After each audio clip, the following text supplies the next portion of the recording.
The door opened, and a homeless teenager walked into my bookstore.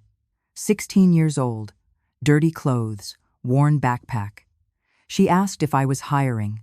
I should have said no, but when I looked at her face, I froze.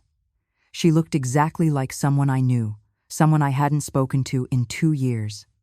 And when she told me her mother's name, my heart stopped, because I knew that name. I knew it from 17 years ago. I hired her on the spot, gave her a place to sleep, but I didn't tell her why. Because if what I suspected was true, if this girl walking into my store wasn't just a coincidence, then everything was about to change for her, for me, and for the person who'd cut me out of their life 2 years ago. The person whose face I saw every time I looked at this girl. What I discovered in the next weeks would force me to make an impossible choice. My name is Linda, and this is my story. Before we continue, please leave a comment telling us where you're watching from and subscribe to Never Too Old. We're creating a community of people who know that our best chapters can happen at any age. Now, back to the story. It was a Tuesday in November when everything changed. Cold outside, the kind that makes your hands ache. I had the heat turned up in the store, but it never quite reached the corners. 4 customers all day, maybe 5. I was behind the counter doing the accounts numbers that didn't look good, no matter how many times I checked them. The bookstore felt too big with just me in it. Too quiet. The door opened. A girl walked in. Teenage, maybe 16 or 17, thin in a way that said she hadn't been eating enough. Her backpack hung off one shoulder, worn at the seams. The jacket was too big, sleeves covering her hands, jeans with dirt at the knees. Something about her face caught my attention, familiar somehow. I couldn't place it. She stood just inside the door like she was deciding whether to stay. Her eyes moved across the shelves, not casual browsing. She was studying them. I went back to my ledger, gave her space. She moved to the fiction section, young adult first, then literary. Her fingers touched the spines gently. She pulled a book out, opened it, read the first page standing right there. I watched from the corner of my eye. She carried the book to another section, poetry, set it down on the small table, and kept looking. She was killing time, I could tell. Somewhere warm to be for a while. 20 minutes passed, maybe more. She came back to the poetry table, picked up the book she'd left, held it against her chest, then walked toward the counter and stopped a few feet away. "Excuse me." Her voice was quiet. I looked up. "Yeah? Are you hiring?" She shifted her weight. "I need work. I'm really good with books." I set my pen down. "How old are you?" 16. Quick, like she'd practiced. "I know I'm young, but I work hard. I can prove it." 16. "What's your name?" "Jennifer." A pause. "Jennifer Carter." "Carter." I turned the name over in my mind. Nothing came. "Where do you live, Jennifer?" She looked down. "There's a shelter 2 blocks over. I've been staying there." A shelter. This kid was homeless. "You're not from around here?" "No, upstate. I ran away from an orphanage about a year ago. An orphanage, 16 years old, and already this much life behind her. What about your parents?" She was quiet. "My mom died when I was 12. Her voice got smaller. "My dad died before I was born." That's what my mom told me. I watched her face the way she said it, like she'd repeated those words so many times they didn't hurt anymore. "I'm sorry," I said. She nodded. "Thank you." "What was your mother's name?" "Amanda." She looked up at me. "Amanda Carter." The air went out of the room. Amanda. I saw her, not this girl, but the girl from years ago. Dark hair pulled back, soft voice. She used to come into the bookstore to meet Chris, my son. She'd sit in the corner with him, reading poetry out loud while he pretended to pay attention. That was 16, 17 years ago. She came here all summer, then she stopped. I asked Chris about it once. He shrugged, said they broke up. Said she went back to her hometown. He didn't seem bothered by it, just moved on. I never saw Amanda again after that. Never knew what happened to her until now. This girl standing in front of me, Jennifer Carter, 16 years old, the timeline fit. I looked at her again. Really looked. The way she held herself, the set of her jaw, something familiar I'd noticed when she first walked in. She reminded me of Chris when he was younger. My stomach dropped. Could she be? No. I was jumping to conclusions. Amanda had been Chris's girlfriend for one summer. That didn't mean anything. Plenty of girls are named Jennifer. Plenty of last names are Carter. But 16 years old, Amanda's daughter, and that face. I needed to think. Needed to figure this out before I did anything stupid. Can I ask you something? Jennifer said. Of course. Do you really have a job, or were you just being nice? The hope in her voice, the fear underneath it.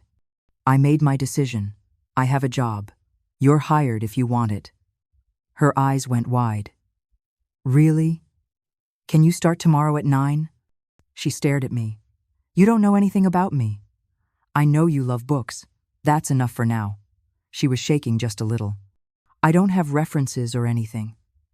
That's fine. I can work mornings, afternoons, whatever you need. We'll figure it out tomorrow. I came around the counter. There's a couch in the back office. It's not much, but it's warmer than a shelter. You can use it until you find something better. I can't pay you. You'll work. That's payment enough. Jennifer just stood there like she couldn't process what was happening. Her eyes filled up. She blinked fast, trying to hide it. Thank you, she said. Her voice cracked. I won't let you down, I promise. I believe you. She nodded, wiped at her eyes quick. 9 tomorrow. 9. She turned to go, made it to the door, stopped. Why are you doing this? I looked at this girl, this stranger who might not be a stranger. Because you asked, I said. And I have a job that needs doing. She nodded, didn't say anything else, just walked out into the cold. I stood in the empty store, the accounts still spread out on the counter, the quiet pressing in. Amanda Carter had a daughter, and that daughter had just walked into my bookstore. I sat down in the chair behind the counter, put my hands flat on the ledger. The math was simple. Chris dated Amanda 17 years ago, maybe 16. Jennifer was 16 now. It could be coincidence, or it could be something else. I didn't have proof, just a gut feeling and a familiar face. That wasn't enough to go making accusations. Wasn't enough to call anyone or make a scene. But tomorrow, Jennifer would come back. Tomorrow, I could start. Asking the right questions, careful questions, see what I could learn. That night, I just sat there in the bookstore that had been mine and Paul's for 40 years. The bookstore that was only mine now. And I wondered if maybe, just maybe, I wasn't as alone as I thought. She showed up at 8:45 the next morning. I was unlocking the front door when I saw her coming down the sidewalk. Same worn backpack, different jacket, but just as oversized. Her hair was pulled back in a ponytail. She walked fast, like she was afraid I'd changed my mind. Good morning, I said. Good morning. She stopped on the sidewalk. I'm not too early, am I? Not at all. Come on in. She followed me inside. I turned on the lights, the overhead fixtures flickering before they caught. The store looked better in the morning light coming through the front windows, dust motes floating in the air. Have you had breakfast? I asked. She hesitated. I'm fine. That meant no. There's a coffee shop next door. Go get yourself something. Tell Marco I sent you. He'll put it on my tab. I don't need, you can't work on an empty stomach. Go. I'll be here when you get back. She went. I used the time to clear off the desk in the back office, moved boxes of inventory. The couch was old, the cushions sagging, but it was clean. I found a blanket in the storage closet, a pillow that smelled like mothballs but would do. Jennifer came back 15 minutes later with a coffee and a muffin wrapped in paper. Thank you, she said. I'll pay you back when I get paid. Don't worry about it. I spent the morning training her how to work the register, how the shelves were organized, fiction alphabetical by author, nonfiction by subject, the poetry section in the back corner where the light was best. She learned fast, asked good questions, wrote things down in a small notebook she pulled from her backpack.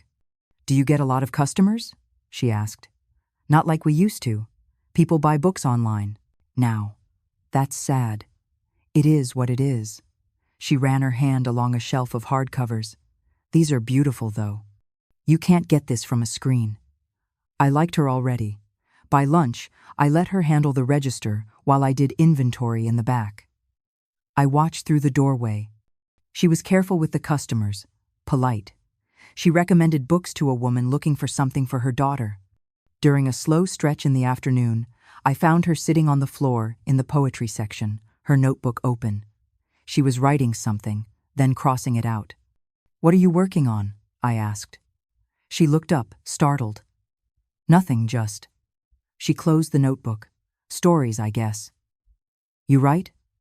"Sort of." "It's stupid." "It's not stupid." She shrugged. "Books were kind of my friends when I was younger, when things got bad at home." I sat down on the step stool near her. "What happened at home, Jennifer?" She was quiet for a long time, picked at the edge of her notebook. "My mom. I had problems," she finally said. "Drugs, mostly. It started after I was born. I don't really remember a time before it. I'm sorry. I took care of her when I was old enough, 10 maybe. I'd find her passed out on the couch or in the bathroom. I got good at hiding things from the neighbors, making excuses." She said it flat, like she was reading from a list. "That's a lot for a kid to handle." "I didn't have a choice." She looked up at me. "I found her when she died. I was 12, came home from school, and she was in the bathroom. I called 911, but she was already gone." My chest tightened. "Jennifer, it's okay. It was 4 years ago." She closed her notebook. "After that, it was foster care. Then the orphanage. That place was awful. Cold. They didn't care about us. We were just numbers." "So, you left?" "Yeah. Last year I turned 15, and I just walked out. Been on my own since." She said it like it was simple, like being homeless at 15 was just another thing. That happened. I understood loss. I understood loneliness. It hit me, then sitting on that step stool in the poetry section, Jennifer's story settling into my bones. I'd been alone too. 2 years ago, my world fell apart. Paul died on a Thursday morning. Heart attack, sudden, no warning. I woke up and he was already gone in the bed next to me. Just gone. We'd been married 40 years, built this bookstore together from nothing. It was ours, every shelf, every book, every creak in the floorboards. The funeral was small. Paul didn't have much family left. Chris came, my son, but he stayed in the back, spent half the service on his phone, left right after without saying much. I spent 3 months in a fog, running the store because I didn't know what else to do. The apartment upstairs felt too big without Paul. The silence pressed down on everything. Then Chris showed up one afternoon.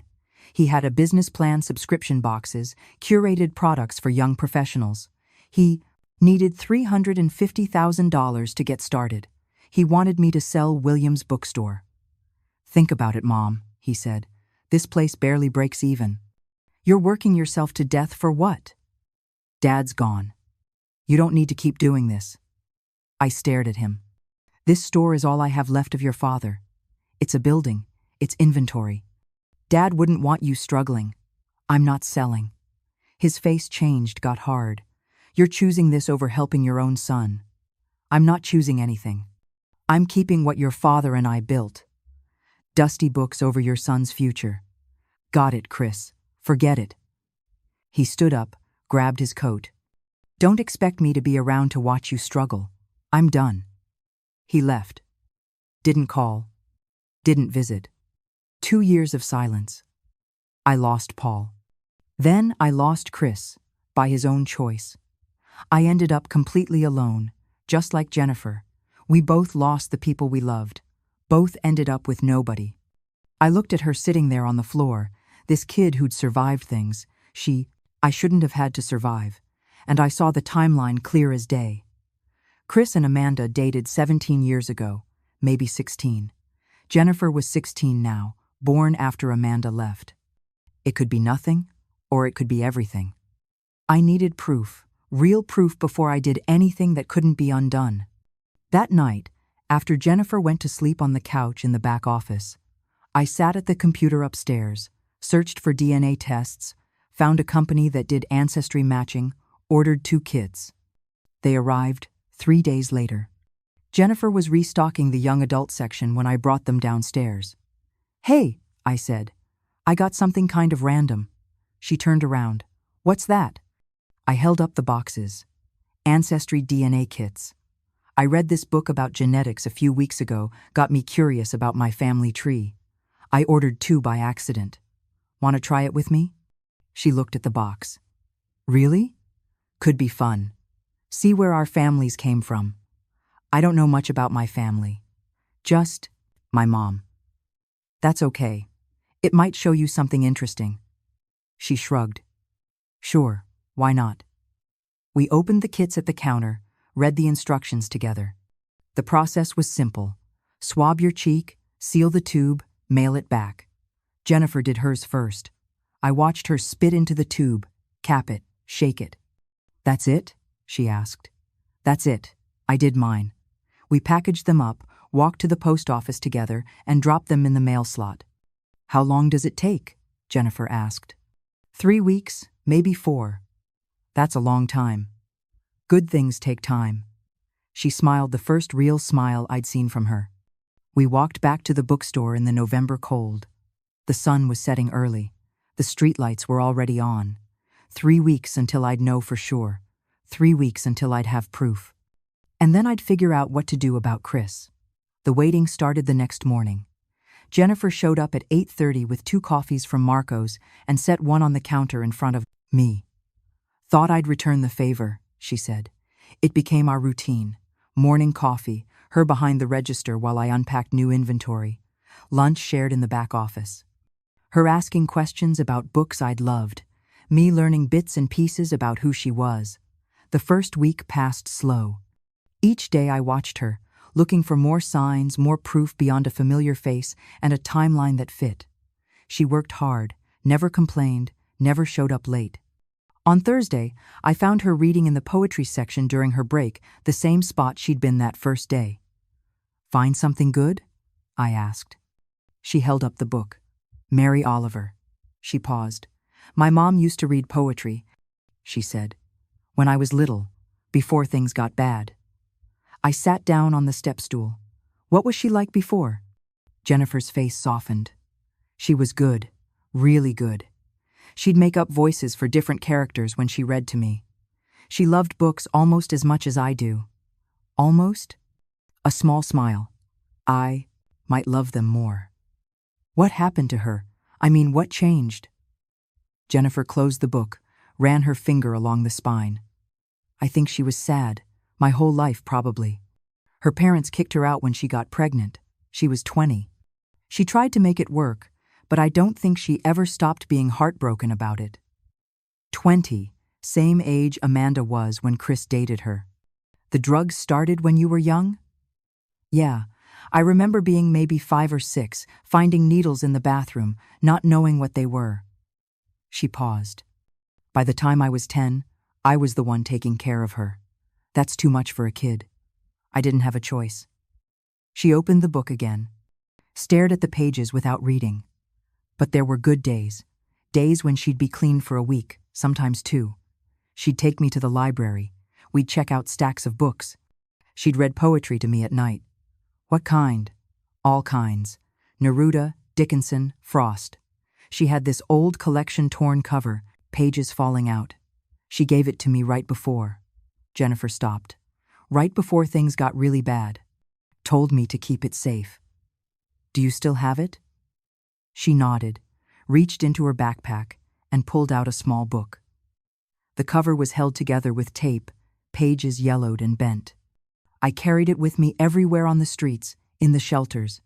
It's the only thing I have from her." She handed it to me. I opened it carefully. Inside the front cover, written in faded ink, "For my Jennifer, love finds a way." "Mom." My throat tightened. "This is beautiful." She wrote that when I was 11, a few months before she died. Jennifer took the book back, held it close. Sometimes I read it and tried to remember her voice, the way she'd emphasize certain words, make them sound like music. Is that why you write to remember her? Kind of. She put the book away. I write the version of her I wish I'd had, the mom who stayed clean, who took care of me instead of the boss. Other way around. It's not stupid. It's survival. She looked at me. That's exactly what it is. The second week, Jennifer suggested we reorganize the young adult section. It's popular right now, she said. If we move it to the front window, more people might come in. She was right. We spent 2 days rearranging. She made little handwritten signs, recommendations for different age groups. Within 3 days, we'd sold more young adult books than we had all month. You're good at this, I told her. She shrugged. I just know what I would have wanted when I was younger, a place that felt like it was for me. On Wednesday of that week, an older couple came in looking for a book club recommendation. Jennifer suggested a few titles, explained why each one would work. They bought 3 books and asked if we hosted book clubs. Not currently, I said. After they left, Jennifer turned to me. Could we host a book club? You want to run it? I could try. Once a month. Maybe we could use the space in the back. Let's do it. Her whole face lit up. Really? Really. She threw herself into planning, made flyers, posted them around the neighborhood. By Friday, 6 people had signed up. I watched her with customers that week. She had a way with people, made them feel seen. An older man came in looking for something to read to his grandson. Jennifer spent 20 minutes with him, pulling books, explaining why each one mattered. You remind me of my daughter, he said when he left. She used to love books like this. Jennifer smiled, but after he left, she got quiet. You okay? I asked. Yeah. She restocked a shelf. It's just weird people being nice. You're not used to it. On the streets, you learn pretty fast who to trust. Most people look through you like you're not there. She paused. In the shelters, it's worse. Everyone's so angry, so tired. You keep your head down and stay out of the way. What was the worst part? I thought about it. The fear, I guess. Never knowing if someone was going to hurt you, take your stuff. I slept in doorways sometimes, library bathrooms, anywhere that felt safe for a few hours. How did you survive? I was careful. Stayed in public places during the day. Avoided certain streets at night. She looked at me. I got lucky. Mostly. Could have been a lot worse. The third week, Jennifer asked me something I wasn't expecting. Why are you doing this? We were closing up, counting the register. Doing what? Helping me. Letting me stay here. You don't know me. I'm getting to know you. But why? Most people would have said no, sent me back to the shelter. I stopped counting. Looked at her. Do you want the truth? Always. I was alone for a long time before you walked in here. This store felt empty. I felt empty. I folded a $20 bill, added it to the stack. You reminded me what this place was supposed to be, a place where people who love books can find each other. She was quiet for a moment. I keep waiting for you to change your mind, tell me to leave. I'm not going to do that. People always leave. Or, I leave. That's how it works. Not this time. She nodded, didn't look convinced. That weekend, I started checking the DNA website multiple times a day, refreshing my email every 15 minutes. The results posted on a Monday morning 3 weeks and 2 days after we'd mailed the samples. I saw the notification on my phone while Jennifer was restocking the mystery section. My hands shook when I opened my laptop. There it was, clear as day. Granddaughter match, Jennifer Carter. I stared at the screen, read it again. Again. She was Chris's daughter. I printed the results. My printer jammed twice before it worked. Jennifer. My voice sounded strange. She came around the corner. Yeah? Can you come here for a second? She walked over, looked at my face. What's wrong? The DNA results are in. Oh, she brightened. What'd we get? I pulled up the website on the laptop, turned it toward her. Look at this. She leaned in, read the screen. Her face changed, confused first, then shocked. Grandmother match. She looked at me. I don't understand. How is this possible? I took a breath. I have a son. His name is Chris. He's 38. She stared. 17 years ago, he dated your mother, Amanda Carter. That summer, she used to come here to meet him. Then she left, went back to her hometown. I never saw her again. Jennifer's mouth opened, closed. You're saying, he's your son, so he's my father. But my mom said he was dead. She lied, probably to protect you. Jennifer sat down hard in the desk chair. I have a father. Yes. He's alive? Yes. She looked up at me, tears in her eyes. Do you think he knows about me? I don't know, but I'm going to find out. When? Soon. I need to talk to him first, before. I stopped. I need to give him a chance, to do the right thing. What if he doesn't want me? The fear in her voice, the hope underneath it. Then he's a fool, I said. And you still have me. She wiped her eyes, looked at the screen again. We're really family. We're really family. She started crying, then real crying. The kind that comes from somewhere deep. I put my arms around her and let her cry into my shoulder. My granddaughter. I had a granddaughter. That afternoon, I waited until Jennifer went to lunch before I made the call. My phone sat on the counter in front of me. Chris's number still saved. 2 years since I'd used it. I picked it up, put it down, picked it up again. What was I supposed to say? Your daughter is here. The one you didn't know existed.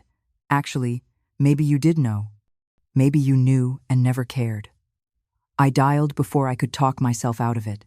It rang 4 times. I almost hung up. Mom? His voice same as always, impatient. Chris, I need you to come to the bookstore. Silence. On the other end. Why? I need to talk to you about something in person. I'm busy. It's important. So, tell me now. I gripped the phone. Do you remember Amanda Carter? Another silence, longer this time. What? Amanda Carter.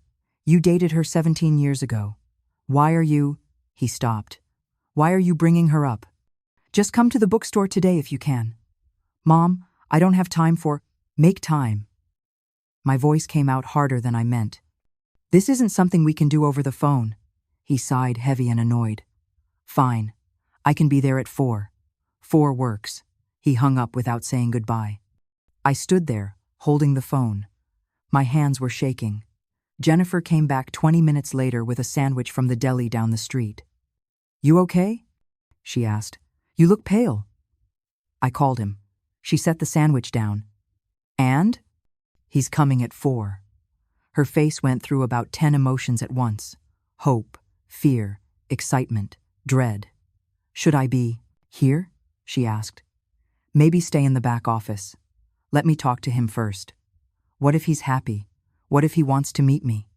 The hope in her voice killed me. Let's just see what he says. 4 o'clock came too fast and not fast enough. Jennifer disappeared into the back office 15 minutes early. I heard her pacing, the floor creaking under her feet. At 4:03, Chris walked in. He looked the same haircut, same expensive jacket. He glanced around the store like he was seeing a stranger's business, not the place he grew up in. Mom. A nod, not a hug. Chris, thanks for coming. You said it was important. He stayed near the door. So what's this about Amanda Carter? I locked the front door, flipped the sign to closed. We should sit. I'd rather stand. Fine, we'd do it his way. Amanda had a daughter, I said. 16 years old. Her name is Jennifer. His face didn't change. Okay, and she's your daughter. Now his face changed. That's not possible. It is possible. It's true. Amanda and you broke up. She left. She left because she was pregnant with your baby. Chris shook his head. No. She would have told me. Would she?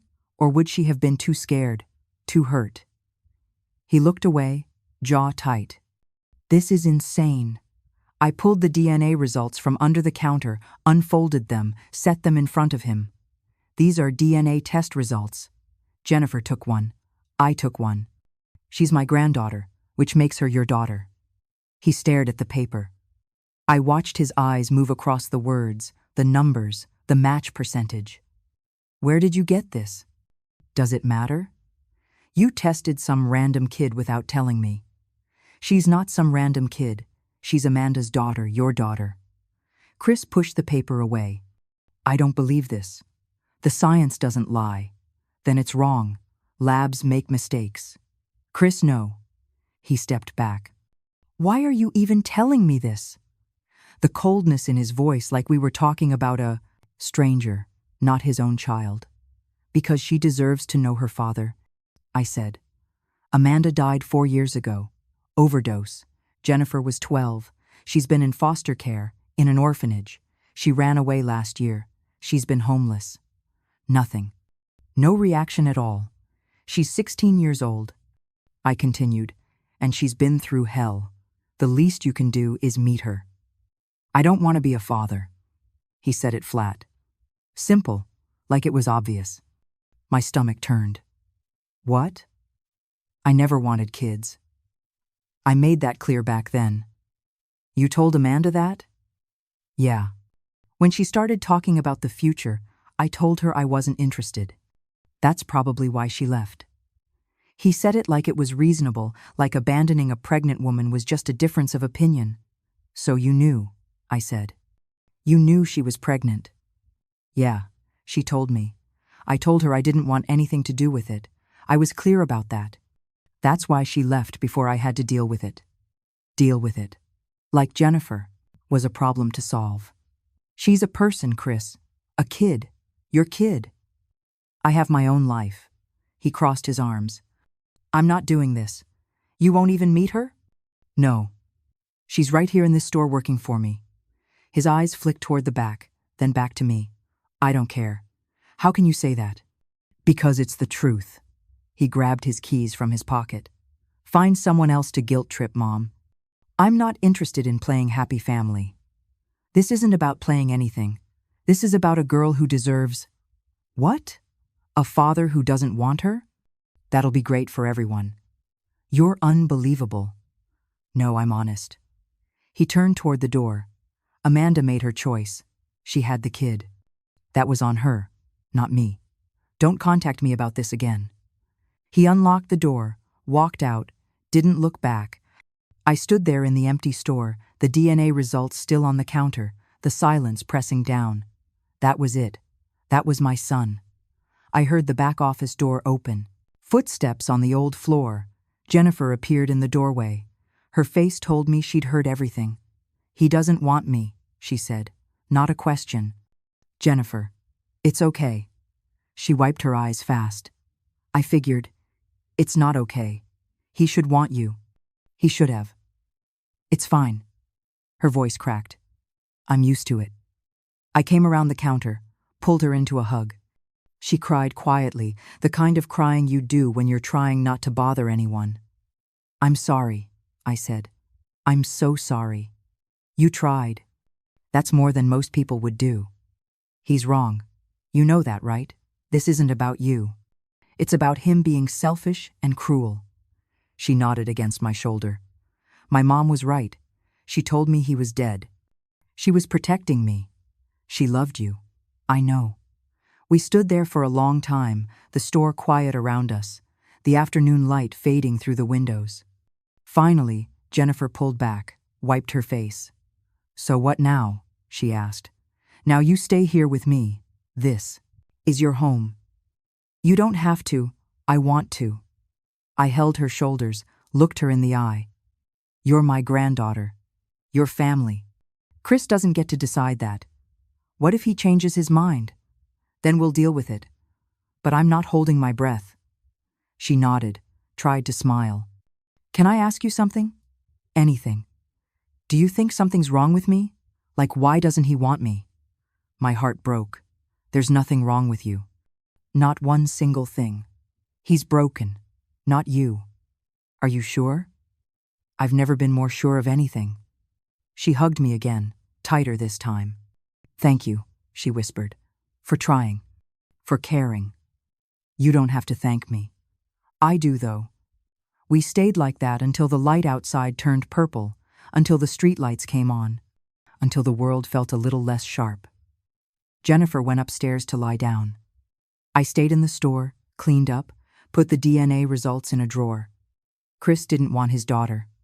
Fine. I did, and that was going to be enough. The next morning, we moved Jennifer's things upstairs. She didn't have much. The backpack, the poetry book, 3 changes of clothes, a toothbrush still in its package from the shelter. That's it? I asked. She shrugged. Easier to run when you don't have stuff weighing you down? You're not running anymore. She looked at me, nodded. I showed her the spare bedroom, Paul's old office. I'd cleared it out the week before, put fresh sheets on the bed, hung curtains. This is mine? She asked. All yours. She set her backpack on the bed, ran her hand along the quilt. I haven't had my own room since I was 12. Well, you have one now. That night, I heard her moving around at 3 a.m. Found her standing in the kitchen. Can't sleep? I asked. Not used to it being quiet or warm. She poured herself water. At the shelter, there's always noise, people coming and going, doors slamming. You'll get used to it. Yeah. She drank the water. Thank you for this. For everything. Your family. This is where you belong. She smiled, went back to bed. Within a week, she enrolled in night classes to finish high school, worked the bookstore during the day, studied at the counter between customers. I watched her balance both without complaining. Never late. Never asking for anything. You're allowed to take breaks, I told her once. I'm fine. I like being busy. The months moved fast. Her first book club meeting brought in 8 people. By the 3rd month, we had 20 regulars. Jennifer led discussions like she'd been doing it for years, asked questions that made people think, made everyone feel heard. The bookstore started bringing in more money. Not a lot, but enough that I could pay Jennifer a real wage, not just room and board. You don't have to, she said when I handed her the first check. Yes, I do. You work, you get paid. She stared at the check like she'd never seen one before. Spring turned to summer. Summer to fall. Jennifer turned 18 in November. I made her a cake chocolate with vanilla frosting. She cried when she saw it. No one's made me a cake since I was 11, she said. We ate it in the kitchen upstairs, just the 2 of us. 2 weeks later, she walked across a stage and got her high school diploma. I sat in the audience with a dozen other families and watched her receive that piece of paper. She found me after, hugged me hard. I didn't think I'd ever finish, she said. I knew you would. That winter, I found her notebook on the counter. She'd left it there while restocking. I shouldn't have looked, but I did. The pages were filled with stories, some crossed out, some finished, her handwriting small and careful. The stories were good, really good, raw and honest, about a girl surviving things she shouldn't have to survive. You read it, Jennifer said behind me. I turned. I'm sorry, I shouldn't. It's okay. She took the notebook. They're not very good. They're excellent. She looked doubtful. I mean it, I said. You have real talent. You're just saying that. I've been selling books for 40 years. I know good writing when I see it. She bit her lip. You think I could write a book? Yes. Really? Really. She started writing seriously after that, every night after the store closed, weekends, early mornings before we opened. At 19, she finished her first manuscript, 300 pages, a novel about a girl taking care of her mother, finding her dead, surviving foster care, finding hope in books. She gave it to me on a Tuesday. I don't know if it's any good, she said, but I finished it. I read it that night. All of it, couldn't stop. When I finished, I went to her room, knocked on the door. She opened it, saw my face. It's bad, isn't it? She said. It's beautiful. My voice cracked. Jennifer, this is really beautiful. She started crying. You mean it? Every word. We spent the next year learning how to query agents. Jennifer wrote letters, sent them out, got rejections, lots of rejections. Maybe it's not good enough, she said, after the 20th one. It's good enough. You just haven't found the right person yet. She kept trying. The bookstore kept growing. Jennifer set up social media accounts, posted about new releases, author recommendations, photos of the store. People started coming in because they'd seen us online. You're good at this, I told her. It's easy when you love what you're doing. At 21, an agent said yes. Jennifer called me from the back office, shaking. She wants to represent me. That's wonderful. She thinks she can sell it. Of course she can. 3 months later, the manuscript sold. Small publisher, modest advance, but it was real. Jennifer held the contract in her hands like it might disappear. I'm going to be a published author, she said. Yes, you are. 2 years later, her book came out. We hosted the launch party at the bookstore, packed the place. Jennifer read from chapter 1, her voice steady, strong. I stood in the back and watched her, this girl who'd walked in homeless and scared, now standing in front of 50 people, reading her own words.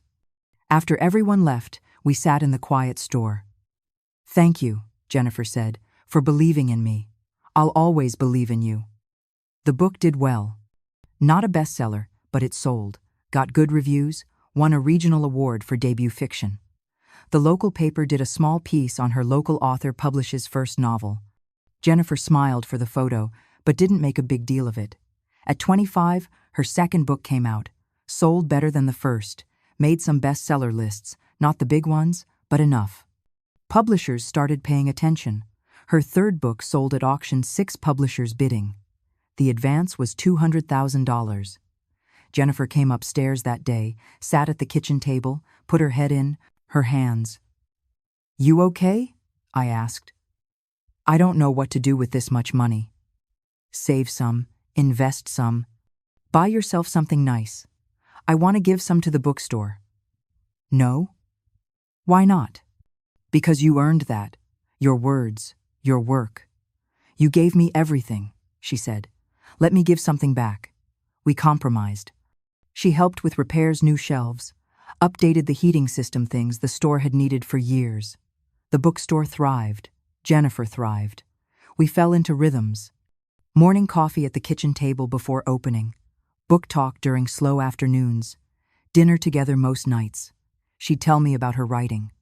I'd tell her about customers, about Paul in the early days of the store. 10 years passed like that. Jennifer grew from a scared 16-year-old into a confident 26-year-old woman. She was kind, talented, strong in ways that still surprised me. But sometimes I'd catch her staring out the window, a look on her face I recognized. What are you thinking about? I asked once. Nothing. Jennifer, she sighed. Do you think he ever thinks about me? Chris. Always Chris in the background. I don't know. I wonder what it would be like having a father. You don't need him. I know, but sometimes She trailed off. Never mind. You're allowed to want that. It's stupid. It's human. She never brought it up again. But I knew it was there, that ache for something she'd never had. We'd built something good together, something real. But part of her still carried that wound, the father who didn't want her. I hoped time would heal it. I was wrong. Things stayed quiet for a few months after that. Jennifer kept writing. The bookstore kept thriving. We had our morning coffee, our evening talks, our life together. I stopped worrying about Chris. He'd made his choice 10 years ago. As far as I knew, he'd forgotten we existed. I should have known better. One morning, Jennifer came down to breakfast with her phone in her hand and a smile on her face. Look at this, she said. Someone from that online literary magazine interviewed me last month. I forgot it was coming out today. I took the phone, read the headline, From Homeless Teen to Best-Selling Author, Jennifer Carter's Inspiring Journey. There was a photo of Jennifer in the bookstore, surrounded by shelves, smiling. The article told her whole story. Amanda, the drugs, finding her mother dead, foster care, the orphanage, running away, a year on the streets, then finding William's bookstore, finding me. It mentioned the $200,000 advance, her rising career, how she'd been raised by her grandmother, Linda Williams. "This is good," I said, but my stomach tightened. "They want to do a podcast interview next month," Jennifer said. "Isn't that crazy?" "That's wonderful." She took her phone back, scrolled through comments, people congratulating her, saying her story inspired them. I drank my coffee, tried to ignore the feeling in my gut. The message came 2 days later. Jennifer was restocking the poetry section when her phone buzzed. She pulled it out, stared at the screen. Her face went pale. "What is it?" I asked. She didn't answer, just kept staring. I walked over. "Jennifer?" He messaged me. Her voice was barely a whisper. "Who?" "My father." My blood went cold. "What?" She held up the phone. I read the message. "Hi, Jennifer. I'm Chris Williams. I'm your father. Your grandmother told me about you a few years ago, and I wasn't ready then. I was wrong. I've regretted it every day since. I'd like to meet you if you're willing. I'm so sorry." I handed the phone back. "Don't answer that." "What?" "Don't answer it. Block him." "Why would I block him?" "Why?" "Because he wants something." Jennifer's face changed. "You don't know that." "Yes, I do. He saw that article, saw you're successful now. He's interested. Maybe he's changed. People like Chris don't change. You don't know him anymore. It's been 10 years. I know him better than anyone." Jennifer put her phone in her pocket. "People deserve second chances. Not him." "Why? Because he hurt you, or because he didn't want me?" "Both." "Well, maybe I want to give him a chance anyway." We stared at each other, the first real fight we'd ever had. "If you do this," I said, "he's going to hurt you. Or maybe he's genuinely sorry. Maybe he wants to be in my life. He abandoned you before you were born, and maybe he regrets it." The message says he regrets it. Words are easy, Jennifer, so I shouldn't believe anyone who apologizes? "You shouldn't believe him." She turned away. "I'm going to answer him." "Don't. It's my choice." She walked to the back office, closed the door. I stood there in the poetry section, surrounded by books about love and loss and betrayal. This was going to end badly. I knew it in my bones. The first coffee meeting happened 3 days later. Jennifer came home glowing. "He was so nice," she said. "He apologized for everything, said he was young and scared, that he's thought about me for years." "What else did he say?" "He asked about my writing, about my books. He seemed really proud." "Of course he did. Are you going to see him again?" "He asked if we could meet next week. Is that okay?" "You don't need my permission." "I know, but I don't want you to be upset." "I'm not upset." I was terrified. "I just want you to be careful." "I will be." The meetings became regular, once a week, then twice. Coffee turned into dinner. Dinner turned into lunch on weekends. Jennifer texted me updates. "He's so funny. He told me about his startup ideas. He asked to see my manuscript."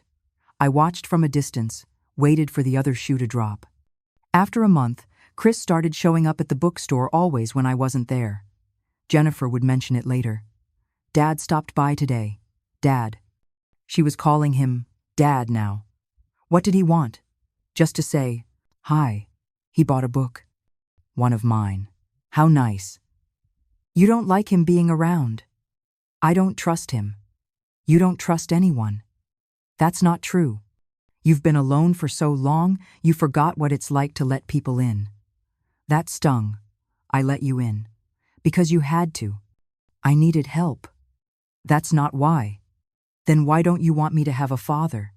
"I want you to have a father who actually cares about you, not someone who showed up the second you became successful." Jennifer's face hardened. "You're wrong about him." "I hope I am." But I wasn't. 2 months in, Jennifer mentioned Chris to her literary friends, brought him to a book signing. He charmed everyone, told stories, made people laugh. I watched him work the room, saw how he positioned himself next to Jennifer, how he mentioned being her father to anyone who'd listen. "He's really proud of you," one of Jennifer's friends told me. Is he?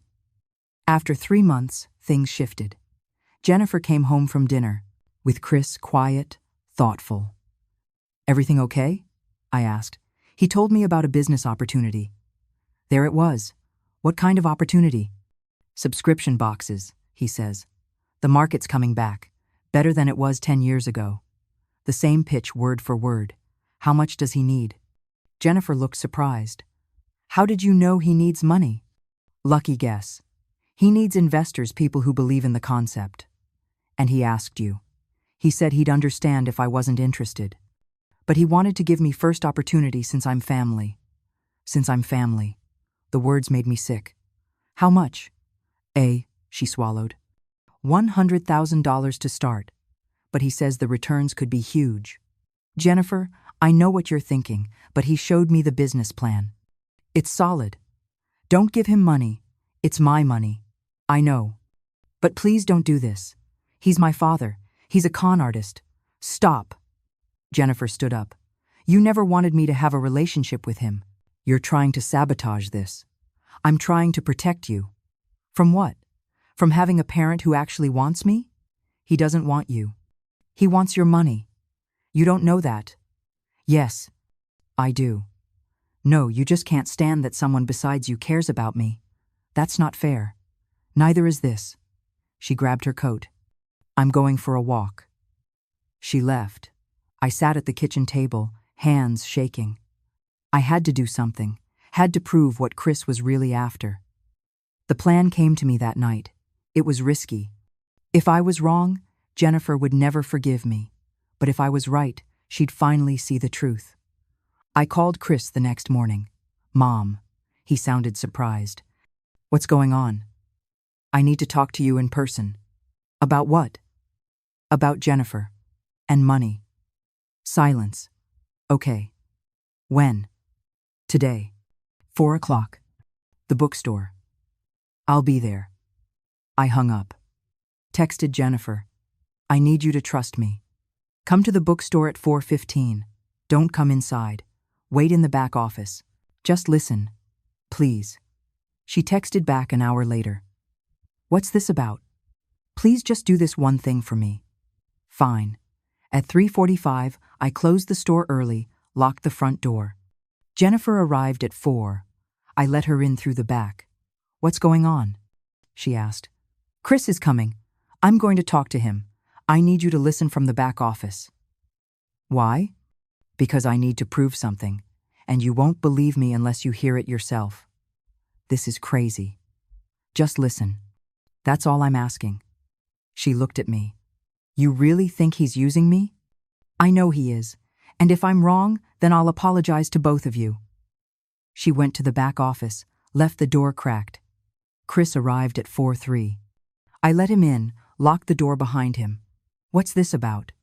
He asked. Sit down. He sat at one of the reading tables, looked around the store like he was appraising it. I've been thinking, I said, about what you said 10 years ago about selling this place. His eyes sharpened. Okay. You were right. I'm getting older. This is too much work. So, you're ready to sell? Maybe.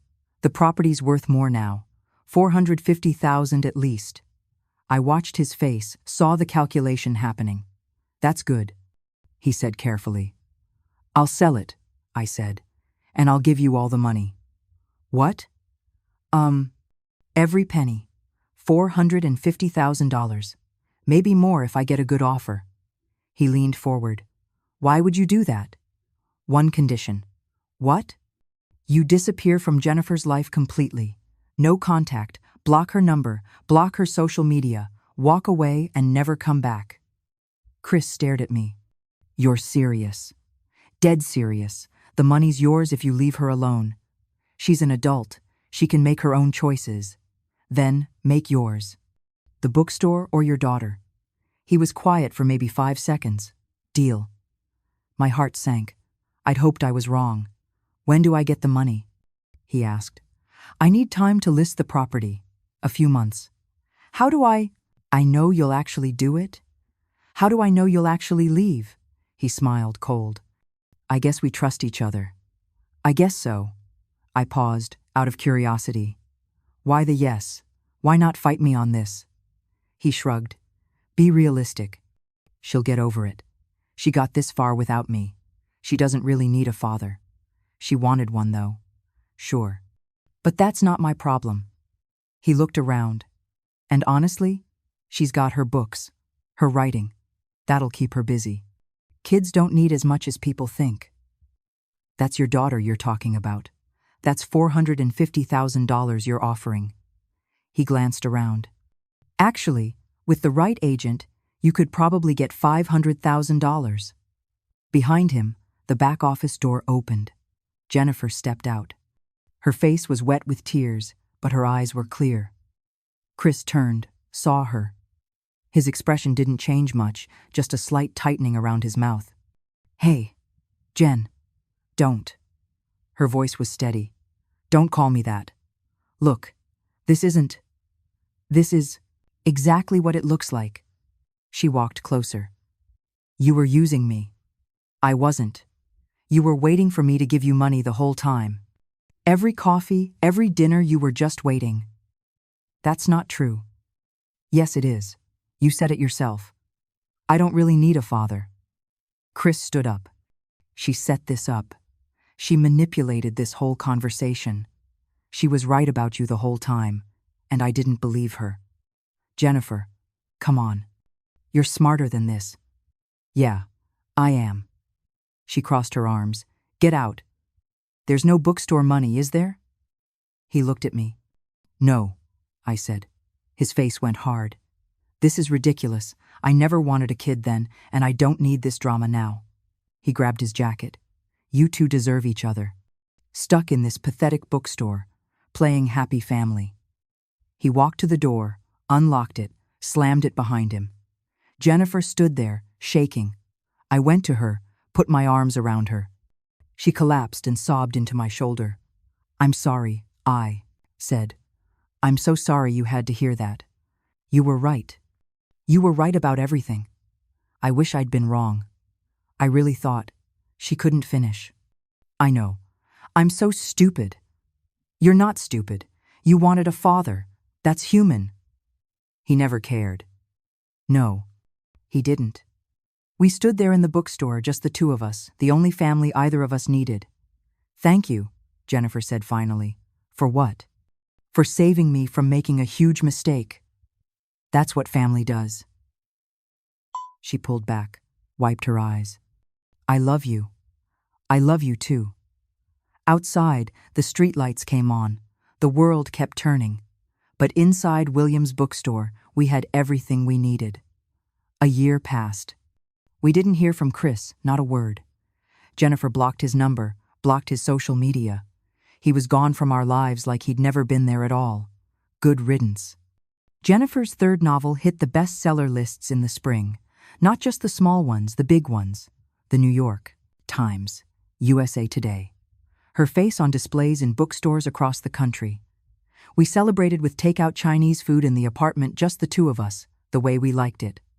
This is insane, Jennifer said, scrolling through her phone. People are actually reading my book. Of course they are. It's brilliant. She smiled, set the phone down. I'm working on something new. Another novel, a memoir, about us, about the bookstore, about finding family when you least expect it. My throat tightened. If that's okay with you? More than okay. She started therapy that summer twice a week, working through the abandonment, the rejection, all the years of hurt. It helps, she told me once, talking about it. Good, that's good. William's bookstore kept thriving. We hosted more events, book clubs, author readings. Young writers started showing up, kids from foster care, teenagers who'd aged out of the system, people who reminded me of Jennifer at 16. She mentored them, sat with them in the poetry section, read their work, told them they had talent, gave them hope. You're good at this, I told her. I remember what it felt like having no one believe in you. At 76, I was still running the store. My hair had gone completely gray. My hands ached in the mornings, but I showed up every day, opened the doors, made the coffee. Jennifer had moved into her own apartment a few blocks away.